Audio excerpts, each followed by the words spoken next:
जैसे कि हमने इन्फ्लेमेशन स्टार्ट की हुई थी, आज हमारा टॉपिक है फैगोसाइटोसिस। फैगोसाइटोसिस के हम मैकेनिज्म को डिस्कस करेंगे इन डिटेल। सबसे पहले यहाँ पर हमने देखा था कि ये एंडोथेलियम की एक लेयर है।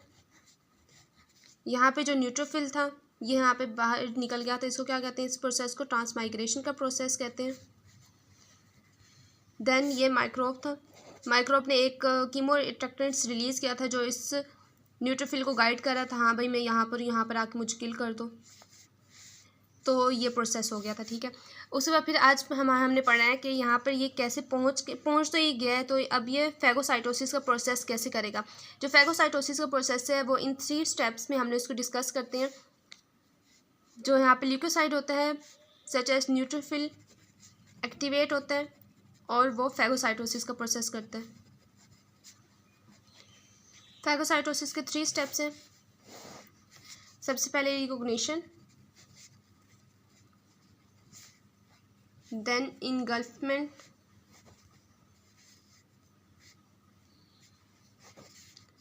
उसके बाद फिर किलिंग। सबसे पहला जो स्टेप है वो है रिकॉग्निशन। अब जो न्यूट्रोफिल है हमारे पास वो कैसे रिकॉग्नाइज करते हैं। न्यूट्रोफिल के पास कुछ रिसेप्टर्स होते हैं जिसको हम लोग क्या कहते हैं, रिसेप्टर्स होते हैं कुछ। अब रिसेप्टर्स 3 तरह के होते हैं, एक मैनोज रिसेप्टर्स होते हैं, और कौन से रिसेप्टर्स होते हैं, स्कैवेंजर रिसेप्टर्स, और कुछ अदर रिसेप्टर्स होते हैं जो किल करते हैं माइक्रोब को। अभी हमारे पास क्या है, एक न्यूट्रोफिल है, इसके ऊपर क्या है, रिसेप्टर्स हैं। ये हमारे पास क्या है, एक माइक्रोब है। अब इसके सरफेस के ऊपर क्या होगा, या तो फ्रक्टोज होगा या फिर शुगर होगी कोई। तो अब यहाँ पर जो मैनोज रिसेप्टर्स होंगे वो सबसे पहले इसको रिकॉग्नाइज करेंगे, उसके बाद फिर इसको क्या कर देंगे, किल कर देंगे। ठीक है, इसके साथ जाके बाइंड करेंगे और उसके बाद इसकी किलिंग कर देंगे। अब जो हमारे नॉर्मल ह्यूमन सेल होता है वो इसको क्यों नहीं रिकॉग्नाइज करते और ना ही इसको किल करते हैं, क्योंकि यहाँ पर जो इसकी सरफेस होती है, इसके सरफेस के ऊपर जो ग्लाइकोप्रोटीन होती है उसमें मैनोज रिसेप्टर्स नहीं होते। उसमें क्या होते हैं, मैनोज नहीं होते, नहीं फ्रक्टोज शुगर होगी ताकि इसके साथ जाके बाइंड कर सके। अब अदर्स में क्या आता है, अदर्स में 2 तरह के आते हैं, एक मैनोज बाइंडिंग रिसेप्टर्स होते हैं। मैनोज बाइंडिंग रिसेप्टर्स जो हमारे पास फ्रक्टोज वगैरह के साथ जाके बाइंड होते हैं, उनको क्या करते हैं, किल करते हैं। माइक्रोब की फ्रक्टोज के साथ जाके बाइंड होते हैं, शुगर के साथ जाके बाइंड होंगे, उसको क्या करते हैं, किल कर देंगे। देन हमारे पास क्या होते हैं, स्कैवेंजर रिसेप्टर्स होते हैं। स्कैवेंजर रिसेप्टर्स क्या करेंगे, लो डेंसिटी लिपोप्रोटीन्स जो हमारे पास माइक्रोब में प्रेजेंट होती है, लो डेंसिटी लिपोप्रोटीन्स, उसको क्या करते हैं, रिकॉग्नाइज करते हैं, देन उसको क्या करते हैं, किल कर देते हैं। ठीक है, यहाँ तक हमारे पास क्या था, रिकॉग्निशन का प्रोसेस था। अच्छा, जो हमारे पास फैगोसाइटोसिस का प्रोसेस है और बाइंडिंग जो हमारे पास होती है, बाइंडिंग और जो किलिंग होती है वो डायरेक्टली प्रोपोर्शन होती है, किसकी, डायरेक्टली प्रोपोर्शन होती है माइक्रोब में जो ऑप्सिन वाला प्रोसेस होता है, कार्ड ऑप्सोनाइजेशन। ऑप्सोनाइजेशन का जो प्रोसेस होता है माइक्रोब्स में वो डायरेक्टली प्रोपोर्शन होता है किसके, binding and killing of the microbe के। अब ये कौन सा प्रोसेस होता है, ये ऑप्सोनाइजेशन क्या प्रोसेस होता है, ये माइक्रोब को क्या बना देता है, स्पाइसी बना देता है एंड डिलीशियस बना देता है ताकि इसकी फैगोसाइटोसिस आसानी से हो सके। अब कौन कौन से मॉलिक्यूल हैं जो हमारे माइक्रोब के ऊपर अटैच हों और ऑप्सिन के तौर पे काम करते हैं। जैसे IgE, अगर हमारे माइक्रोब के ऊपर, हमारे माइक्रोब की सरफेस के ऊपर अगर IgE वो कॉलम मॉलिक्यूल है तो हम लोग क्या पता चलेगा कि ऑप्सिन एज अ ऑप्सिन काम कर रहा है। लेकिन सेकंड क्या है, कंप्लीमेंट प्रोटीन, अगर हमारे माइक्रोब के ऊपर कंप्लीमेंट प्रोटीन अटैच है तो ये भी एज अ ऑप्सिन के तौर पर काम करेगा। देन कुछ प्लाज्मा हमारे पास होते हैं, सम प्लाज्मा सच एज लेक्टिन वगैरह अगर हमारे माइक्रोब के सरफेस के ऊपर पाए गए हैं तो इसका क्या मतलब है कि एज अ ऑप्सिन ये काम कर रहे हैं। ठीक है, यहाँ तक होगी हमारे पास क्या, रिकॉग्निशन का प्रोसेस हो गया। देन हमारे पास क्या है, इनगल्फमेंट। इनगल्फमेंट का क्या प्रोसेस है कि ये हमारे पास फॉर एग्जांपल माइक्रोब है, ये हमारे पास क्या है, न्यूट्रोफिल है। ठीक है, ये न्यूट्रोफिल जैसे ही इस माइक्रोब को रिकॉग्नाइज तो कर लिया, उसमें फिर इसको क्या करेगा, इनगल्फ करेगा, सूडोपोडिया के थ्रू इसको क्या कर देगा, इनगल्फ कर देगा। जब इसको इनगल्फ कर देगा तो इसको क्या, जो इसकी मेम्ब्रेन होगी, ये सूडोपोडिया बन गया। ठीक है, जो इसकी मेम्ब्रेन होगी उस मेम्ब्रेन को हम लोग, जो माइक्रोब की मेम्ब्रेन है वो भी क्या होगी, वो भी ख़राब हो जाएगी। ठीक है, वो भी इनगल्फमेंट उसकी हो जाएगी। तो इसको हम लोग क्या कहेंगे, इसको कहेंगे फैगोसाइटिक वेजिकल। फैगोसाइटिक, इसको वेजिकल का नाम देंगे। ठीक है। इसलिए किसके साथ फिर जाके अटैच होगी, हमारे लाइसोसोम्स के साथ जाके अटैच होगी। जब हमारे लाइसोसोम के साथ अटैच होगी तो इसको हम लोग क्या कहेंगे, इसको फैगोलाइसोसोम कहेंगे। फैगोलाइसोसोम्स का इसको नाम देंगे। ठीक है। अब ये दोनों क्या हो गई, इसकी क्या हो जाएगी, लाइसोसोम्स कुछ एंजाइम्स रिलीज करेंगे जिसकी वजह से इस माइक्रोब की क्या हो जाएगी, किलिंग हो जाएगी। अब जो किलिंग होगी, पहले हमने पढ़ा कि किलिंग जो प्रोसेस है वो दो तरह का होता है। एक ऑक्सीजन डिपेंडेंट होता है, ऑक्सीजन डिपेंडेंट, और एक ऑक्सीजन इंडिपेंडेंट। जो ऑक्सीजन इंडिपेंडेंट है वो अब किस तरह होगा, जो ऑक्सीजन इंडिपेंडेंट है वो कुछ इंजाइम्स के थ्रू होगा। कौन कौन से इंजाइम्स के थ्रू होगा, जैसे हमारे पास क्या होगा, हमारे पास कोलेजिनेसिस है, प्रोटीएसिस इंजाइम्स हैं, इन इंजाइम्स के थ्रू होगा किलिंग। ठीक है। देन हमारे पास कुछ ग्रेन्यूल्स प्रोड्यूस होंगे। ग्रेन्यूल्स भी क्या करेंगे, इंजाइम्स को रिलीज़ करेंगे। जब इंजाइम्स को रिलीज़ करेंगे तो फिर क्या हो जाएगी, किलिंग ऑफ द माइक्रोब हो जाएगी। ठीक है। और ऑक्सीजन डिपेंडेंट में हमारे पास दो प्रोसेस आते हैं। एक तो ऑक्सीजन रिएक्टिव स्पीशीज़ आती हैं और दूसरी नाइट्रिक ऑक्साइड आती है। जो ऑक्सीजन रिएक्टिव स्पीशीज़ है, अब वो देखते हैं कि उसकी फॉर्मेशन कैसे होती है। ऑक्सीजन रिएक्टिव स्पीशीज़, ये हमारे पास क्या है, एक सेल है। यहाँ पे सबसे पहले एक इंजाइम आता है NADPH ऑक्सीडेज इंजाइम आता है। इसकी मौजूदगी में ऑक्सीजन कन्वर्ट होता है सुपर ऑक्साइड में। ये हमारे पास क्या है, सुपर ऑक्साइड है। ठीक है। ऑक्सीजन कन्वर्ट होता है super oxide in the presence of enzyme called NADPH oxidase. ये जो सुपर ऑक्साइड हमारे पास होता है, इसकी क्या होती है, डिसम्यूटेशन होती है। जब इसकी डिसम्यूटेशन होगी तो ये क्या बनेगा, हाइड्रोजन परऑक्साइड। ठीक है। हाइड्रोजन परऑक्साइड बन जाएगा। देन इसमें ये क्लोरीन इसके अंदर ऐड होगी। जब क्लोरीन इसके अंदर ऐड होगी तो इन द प्रेजेंस ऑफ एक एंजाइम MAO क्या है, माइलो परऑक्साइड एक एंजाइम है। इसकी मौजूदगी में जो हाइड्रोजन परऑक्साइड और ऑक्सीजन जब मिलेंगे तो क्या बनेगा हमारे पास, OCl2। इसमें क्या कहते हैं, इसको हाइपोक्लोराइड इसको कहते हैं। ठीक है। हाइपोक्लोराइड बन जाएगा। ये एक पावरफुल ब्लीच है जो हमारे हाउस में पाई जाती है और ये क्या करेगा, ये बहुत डेंजरस है, बहुत डेंजरस ब्लीच है। तो क्या करेगी, हमारी माइक्रोब की किलिंग कर देगी। ठीक है। माइक्रोब की क्या कर देती है, किलिंग कर देती है। जो हमारे पास ये हाइड्रोजन परऑक्साइड है, ये भी क्या प्रोड्यूस करेगा, हाइड्रोक्सिल ऑक्साइड प्रोड्यूस करेगा। ठीक है। हाइड्रोक्सिल रेडिकल प्रोड्यूस करेगा। जो हाइड्रोक्सिल रेडिकल होता है ये भी बहुत डेंजरस होता है, जो क्या कहते हैं, माइक्रोब की जाके किल कर देता है। अब सबसे पहले हमारे पास क्या होता है, ऑक्सीजन रिएक्टिव स्पीशीज़ कैसे बनती हैं, in the presence of NADPH oxidase. Oxygen किस में कन्वर्ट होगी, सुपर ऑक्साइड में कन्वर्ट होगी। सुपर ऑक्साइड में कन्वर्ट होगी, उसके बाद फिर किस क्या होगी, डिसम्यूटेशन होगी। डिसम्यूटेशन होगी तो फिर हाइड्रोजन परऑक्साइड में कन्वर्ट होगी। हाइड्रोजन परऑक्साइड क्लोरीन के साथ मिलेगा और साथ क्या होगा, एक एंजाइम आएगा जिसको हम क्या कहते हैं, माइलो परऑक्साइड। एक एंजाइम आता है जो क्या करता है, क्या प्रोड्यूस करता है, एक ब्लीच प्रोड्यूस करता है जिसको हम लोग क्या कहते हैं, हाइपोक्लोराइड। जो टॉक्सिक ब्लीच है जो क्या करता है, माइक्रोब को जाके किल कर देता है। ठीक है। और अगर फॉर एग्जाम्पल हमारे पास इस एंजाइम की क्या होगी, डेफिशिएंसी होगी है, और इस एंजाइम की हमारे पास क्या होगी, डेफिशिएंसी हो गई है, तो हमारे पास क्या होगा, रिएक्टिव ऑक्सीजन स्पीशीज़ नहीं बनेंगे। जब हमारे पास रिएक्टिव ऑक्सीजन स्पीशीज़ नहीं बनेंगे तो एक डिजीज़ होती है जिसको हम कहते हैं ग्रैनुलोमेटस डिजीज़। उसमें क्या होता है, ग्रैनुलोमा की फॉर्मेशन ज़्यादा हो जाती है और इम्यूनो कॉम्प्रोमाइज़ हो जाता है पेशेंट। ठीक है।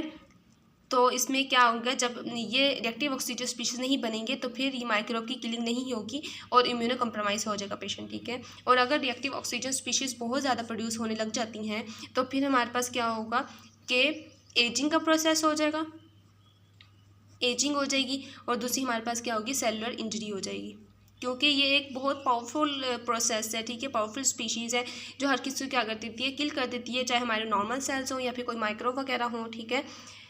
तो इसके क्या हो जाएंगे, एजिंग हो जाएगी और हमारे पास क्या हो जाएगी, इंजरी हो जाएगी। देन हमारे पास एक रिएक्टिव ऑक्सीजन स्पीशीज़ तो समझ आ गई कि ये ऐसे ऐसे होती है। ठीक है। हमारे पास देन है नाइट्रिक ऑक्साइड। अब नाइट्रिक ऑक्साइड का प्रोसेस कैसे होगा, सबसे पहले एक मॉलिक्यूल है हमारे पास आर्जिनिन। आर्जिनिन कन्वर्ट होगी नाइट्रिक ऑक्साइड में इन द प्रेजेंस ऑफ एक एंजाइम जिसको कहते हैं NaNOS, जिसको कहते हैं नाइट्रिक ऑक्साइड सिंथेस। एक एंजाइम होता है जो कन्वर्ट करता है आर्जिनिन को नाइट्रिक ऑक्साइड में। इसका क्या होता है, इसका किलिंग इफेक्ट होता है। ठीक है। इसका किलिंग इफेक्ट होगा, किलिंग इफेक्ट होगा और माइक्रोब को जाके क्या कर देगा, किल कर देगी। ये भी रिएक्टिव ऑक्सीजन स्पीशीज़ के तौर पे काम करता है जैसे रिएक्टिव ऑक्सीजन स्पीशीज़ काम करते हैं। और जो माइक्रोब होती है उसकी लिपिड, उसकी प्रोटीन और उसके न्यूक्लिक एसिड को जाके क्या कर देती है, किल कर देती है। और एज अ रिजल्ट माइक्रोब क्या हो जाता है, किल हो जाता है। ठीक है, यहाँ तक आपको समझ आ गई। और जो NOS मतलब नाइट्रिक ऑक्साइड सिंथेस है, इसकी 3 टाइप्स होती हैं। नाइट्रिक ऑक्साइड सिंथेस हमारे पास 3 तरह के होते हैं, endothelial nitric oxide synthase, then हमारे पास कौन से होते हैं, neuronal nitric oxide synthase, then हमारे पास क्या होते हैं, इंड्यूसेबल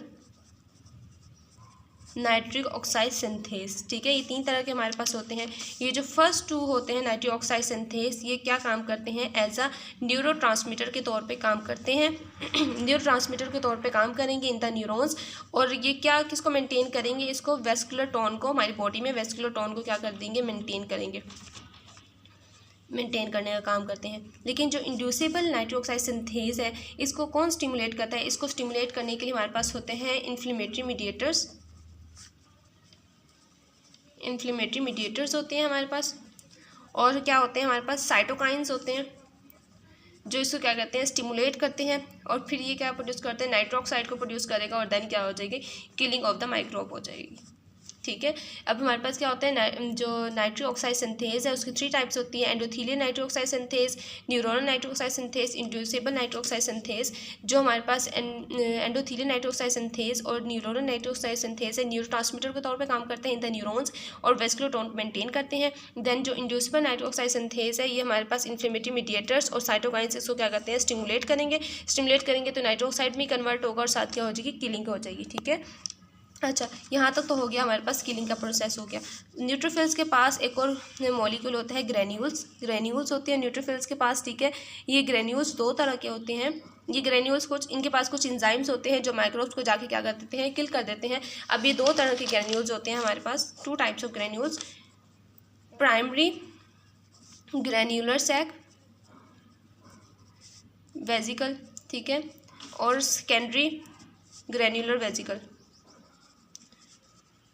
ये 2 टाइप के होते हैं। ठीक है, अब ये क्या करेंगे, कुछ एंजाइम्स को रिलीज़ करेंगे, जैसे फॉर एग्जांपल हमारे पास डिफेंसेस हो गए, कैटालेस एंजाइम हो गया, ठीक है, प्रोटीएज एंजाइम हो गया, हाइड्रोजनेस एंजाइम हो गए, जो क्या करेंगे, माइक्रोब क्या करते हैं, किल कर देते हैं जाके। ठीक है, उसके फिर जो सेकेंडरी ग्रेन्यूलर वेजिकल्स हैं, ये हमारे पास कौन से एंजाइम रिलीज़ करते हैं, लाइसोजाइम्स रिलीज़ करते हैं, कोलाजिनेस रिलीज़ करेंगे, प्लाज्मोजिन एक्टिवेटर रिलीज़ करेंगे, अल्कलाइन फॉस्फेट वगैरह रिलीज़ करेंगे और माइक्रोब को क्या कर देंगे, किल कर देंगे। ठीक है, यहाँ तक आपको समझ आ गई। उसके बाद फिर हमारे पास क्या है,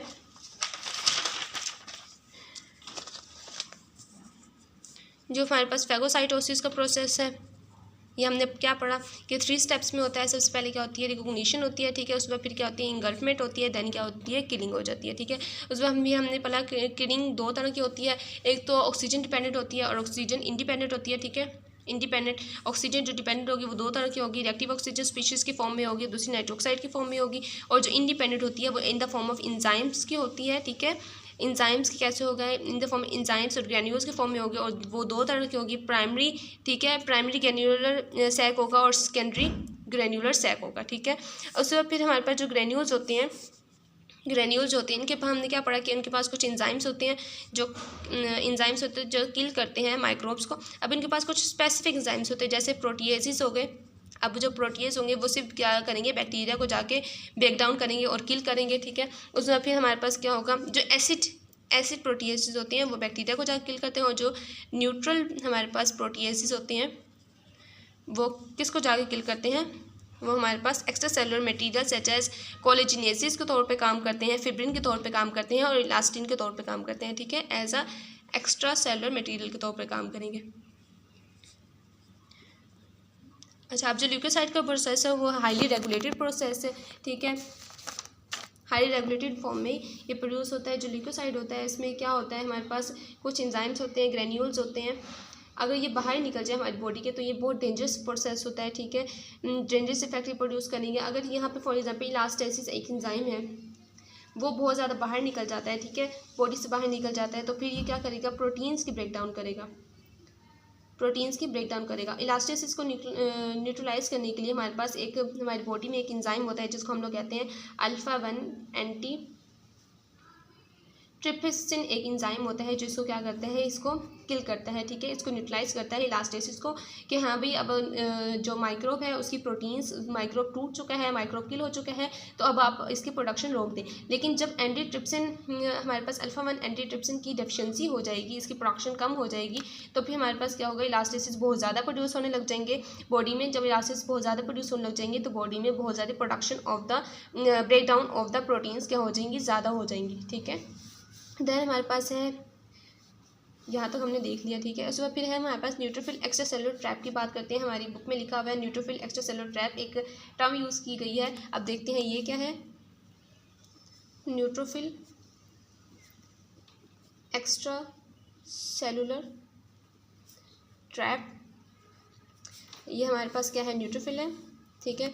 ये इसकी क्या है, क्रोमेटिन मटेरियल है, न्यूक्लियर मटेरियल है। इसको हम लोग क्या कहते हैं, न्यूट्रोफिल एक्स्ट्रा सेलुलर ट्रैप के तौर पर काम करते हैं, क्योंकि ये क्या है, न्यूट्रोफिल का मॉलिक्यूल है, ठीक है। एक्स्ट्रा सेलुलर ट्रैप क्यों कहते हैं, क्योंकि बॉडी से बाहर जाके क्या करते हैं, हमारे माइक्रोब्स को या फिर एंजाइम्स को क्या करते हैं, किल कर देते हैं। अब इसका स्टिमुलस क्या है, इसका स्टिमुलस क्या होगा, या तो कोई इन्फेक्शन होगा इसका स्टिमुलस, ठीक है। कोई इन्फेक्शन आ गया तो ये बॉडी से बाहर, सेल से बाहर जाएगा और क्या कहते हैं, उसको किल कर देगा, इन्फेक्शन को, माइक्रोब्स वगैरह किल कर देगा।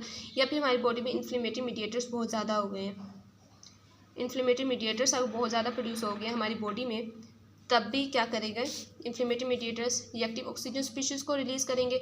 जब रिएक्टिव ऑक्सीजन स्पीशीज़ जो होंगी ये एक्टिवेट करेंगी, इसको आर्जिनिन को एक्टिवेट करेंगी।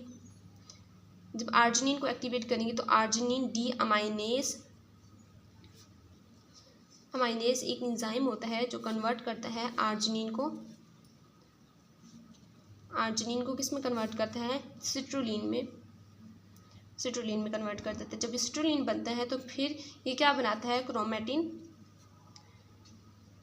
डीकंडेंसेशन बना देता है, डीकंडेंसेशन का प्रोसेस कर देता है। जब वो ये क्रोमेटिन डीकंडेंसेशन कर देता है तो फिर जो हमारे पास ये जो अंदर था ये क्रोमेटिन मटेरियल, ये इसकी कंडेंसेशन हो जाती है और ये बाहर की तरफ मूव करने लग जाता है, ऐसे ही बाहर की तरफ मूव करने लग जाएगा। तो इसके ऊपर क्या होते हैं, एक एंजाइम्स होते हैं, इसके ऊपर क्या होंगे, एंजाइम्स होंगे, माइक्रोब इसके पास आएगा और इसको क्या कर देंगे, माइक्रोब्स को ये किल कर देगा, ठीक है। यहाँ पे क्या होते हैं हमारे पास, इसको NET क्यों कहते हैं, न्यूट्रोफिल एक्स्ट्रा सेलुलर ट्रैप, क्योंकि न्यूट्रोफिल के ऊपर होता है और एक्स्ट्रा सेलुलर ट्रैप के तौर पे काम करता है। इसका स्टिमुलस क्या होगा, इन्फेक्शन और इन्फ्लेमेटरी मीडिएटर्स के तौर पे काम करेगा। जब इन्फ्लेमेटरी मीडिएटर ज़्यादा हो जाएंगे तो रिएक्टिव ऑक्सीजन स्पीशीज़ ज़्यादा प्रोड्यूस होंगी, रिएक्टिव ऑक्सीजन स्पीशीज एक्टिवेट करेंगे, आर्जिनिन डी अमाइनेज को एक्टिवेट करेंगी, तो आर्जिनिन कन्वर्ट हो जाएगा किसमें, सिट्रुलिन में। सिट्रुलिन क्या प्रोड्यूस करेगा, क्रोमेटिन डीकंडेंसेशन प्रोड्यूस करेगा, जिसकी वजह से इसकी क्या होती है, क्रोमेटिन डीकंडेंसेशन हो जाती है। और यहाँ पे यहाँ पे जो क्रोमेटिन मटेरियल होते हैं, यहाँ पे बहुत ज़्यादा एंजाइम्स होते हैं जो माइक्रोब को क्या करते हैं, किल कर देते हैं। इसके कुछ बेनिफिट्स भी हैं। इसके बेनिफिट्स क्या है कि माइक्रोब को किल करता है, माइक्रोब क्या कहते हैं, किल कर देता है। देन इसकी क्या कहते हैं, साइड इफेक्ट्स भी हैं। अब इसके साइड इफेक्ट्स क्या है कि ये बहुत ज़्यादा हार्मफुल है, ठीक है। एक दफ़ा ये बाहर चली जाए तो फिर ये अंदर वापस नहीं जाता, इस फॉर्म में नहीं जाता। जब इस फॉर्म में नहीं जाएगा तो फिर क्या होगा कि ये एन्यूक्लिएटेड हो जाएगा, ठीक है। इसमें न्यूक्लियस क्या हो जाएगा, ख़त्म हो जाएगा। और दूसरा, जब ये सेल से बाहर ही रहेगा, हमारी बॉडी में रहेगा, तो हमारी बॉडी इसको क्या कर देती है, एज ए एंटीजन इसको रिकग्नाइज करती है और इसके अगेंस्ट एंटीबॉडीज़ प्रोड्यूस करने लग जाती है। जब यहाँ इसके अगेंस्ट एंटीबॉडीज़ प्रोड्यूस करने लग जाएगी तो ऑटो इम्यूनिटी क्या प्रोसेस हो जाएगा, ठीक है। ऑटो इम्यूनिटी ज़्यादा हो जाएगी, बॉडी में एंटीबॉडीज़ प्रोड्यूस होने लग जाएगी सेल्फ एंटीजन के अगेंस्ट, ठीक है। तो ये इसके दो इसके साइड इफ़ेक्ट्स हैं, ठीक है। और इसके बेनिफिट्स क्या हैं कि माइक्रोब को जाकर किल कर देता है, ठीक है। यहाँ तक था हमारे पास फैगोसाइटोसिस का प्रोसेस। नेक्स्ट वीडियो में हम लोग नेक्स्ट टॉपिक को डिस्कस करेंगे इंशाल्लाह। Thank you so much.